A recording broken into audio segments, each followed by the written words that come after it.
Assalamualaikum warahmatullahi wabarakatuh. Dalam video kali ini, kami dari kelompok 2 akan menjelaskan dan memaparkan materi yang berjudul Pancasila dalam Kajian Sejarah Bangsa. Sebelumnya, izinkan saya memperkenalkan anggota kelompok saya. Yang pertama ada saya sendiri, Dia Eka Pramesti, kemudian ada Sofia Rizatul Aini, dan yang terakhir ada Viko Alfanda. Pancasila dalam kajian sejarah bangsa sendiri berarti di mana Pancasila sebagai dasar negara diterima, diakui secara luas, mutlak, dan final sebagai dasar negara Indonesia oleh seluruh rakyat Indonesia. Nah, apa sih pentingnya kita belajar tentang sejarah Pancasila? Seperti kata Bung Karno, beliau pernah berkata, yaitu jas merah. Jangan sekali-sekali melupakan sejarah, apalagi ini adalah sejarah dari dasar negara Republik Indonesia sendiri. Nah, di video kali ini juga kelompok kami akan menjelaskan dan memaparkan beberapa subbab, yaitu yang pertama ada Pancasila di era prakemerdekaan, yang kedua ada Pancasila di era kemerdekaan, yang ketiga ada Pancasila di era Orde Lama, yang keempat ada Pancasila di era Orde Baru, yang kelima ada dan terakhir Pancasila di era Reformasi. Nah, di sini saya akan menjelaskan Pancasila di era prakemerdekaan. Di era ini terdapat sidang pertama BPUPKI yang dilaksanakan pada tanggal 29 Mei sampai 1 Juni 1945, di mana dalam sidang BPUPKI pertama ini membahas tentang rancangan dasar negara Republik Indonesia sendiri. Pada sidang BPUPKI pertama ini muncul beberapa gagasan yang disampaikan oleh beberapa tokoh, diantaranya yaitu Muhammad Jamin, Dr. Supomo, dan Insinyur Soekarno. Pada tanggal 29 Mei 1945, yaitu dalam sidang BPUPKI pertama di hari pertama, Muhammad Jamin merumuskan dasar negara yaitu pri kebangsaan, pri kemanusiaan, pri ketuhanan, pri kerakyatan, dan yang terakhir adalah pri kesejahteraan rakyat. Dan pada tanggal 30 Mei 1945, Dr. Supomo menyampaikan usulan dasar negara yaitu persatuan, kekeluargaan, keseimbangan lahir dan batin, dan musyawarah. Kemudian di hari terakhir pada tanggal 1 Juni 1945, Insinyur Soekarno menyampaikan usulan dasar negara yaitu yang pertama adalah nasionalisme atau kebangsaan, yang kedua adalah internasionalisme atau pri kemanusiaan, yang ketiga ada mufakat dan demokrasi, keempat ada kesejahteraan sosial, dan kelima adalah ketuhanan yang Maha Esa berkebudayaan. Lantas, apakah hasil dari Piagam Jakarta merupakan keputusan akhir dan final dari dasar negara Indonesia? Jawabannya adalah bukan.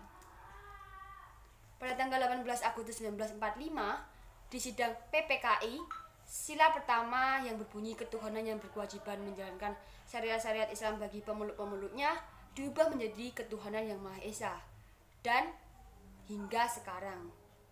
Saya akan melanjutkan materi yang kedua, yaitu Pancasila di era kemerdekaan.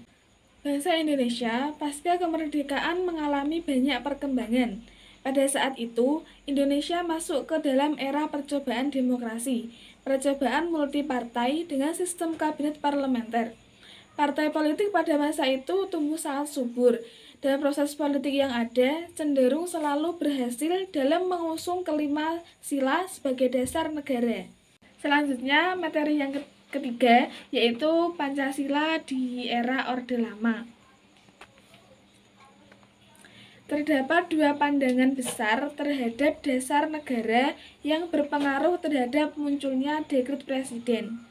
Pandangan tersebut yaitu mereka yang memenuhi anjuran presiden atau pemerintah untuk kembali ke Undang-Undang Dasar 1945 dengan Pancasila sebagaimana dirumuskan dalam Piagam Jakarta sebagai dasar negara. Sedangkan pihak lainnya menyetujui kembali ke Undang-Undang Dasar 1945 tanpa cadangan. Era Orde Baru. Orde Baru berkehendak ingin melaksanakan Pancasila dan Undang-Undang Dasar 1945 secara murni dan konsekuen sebagai kritik terhadap Orde Lama yang telah menyimpang dari Pancasila. Setelah lengsernya Soekarno sebagai presiden selanjutnya, Jenderal Soeharto yang memegang kendali terhadap negeri ini.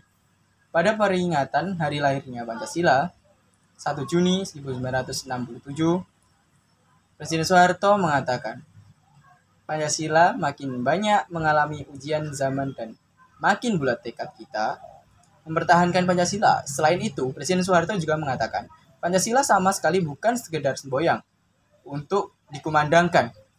Pancasila bukan dasar falsafah negara yang sekedar dikeramatkan dalam naskah undang-undang, melainkan Pancasila harus diamalkan.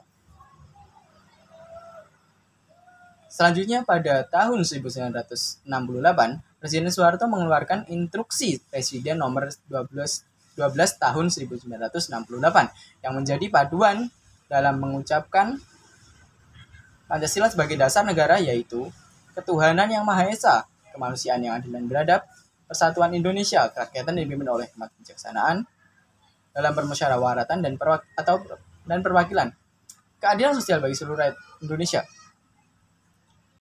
Reformasi seperti juga Orde Baru yang muncul dari koreksi terhadap Orde Lama. Kini Orde Reformasi merupakan orde yang juga berupaya mengoreksi penyelewengan yang dilakukan oleh Orde Baru. Hak-hak rakyat mulai dikembangkan dalam tataran elit maupun dalam tataran rakyat bawah. Rakyat bebas untuk berserikat dan berkumpul dengan mendirikan partai politik, LSM, dan yang lain-lain. Pancasila yang seharusnya sebagai nilai dasar moral etik bagi negara dan aparat pelaksana negara, dan dalam kenyataannya digunakan sebagai alat legitimasi politik. Puncak dari keadaan tersebut ditandai dengan hancurnya ekonomi nasional, maka timbullah berbagai gerakan masyarakat yang dipelopori oleh mahasiswa, cendekiawan, dan masyarakat sebagai gerakan moral politik yang menuntut adanya reformasi di segala bidang politik, ekonomi, dan hukum. Demikian materi yang dapat kami sampaikan. Mohon maaf bila ada kesalahan dan kekurangan. Wassalamualaikum warahmatullahi wabarakatuh. Terima kasih.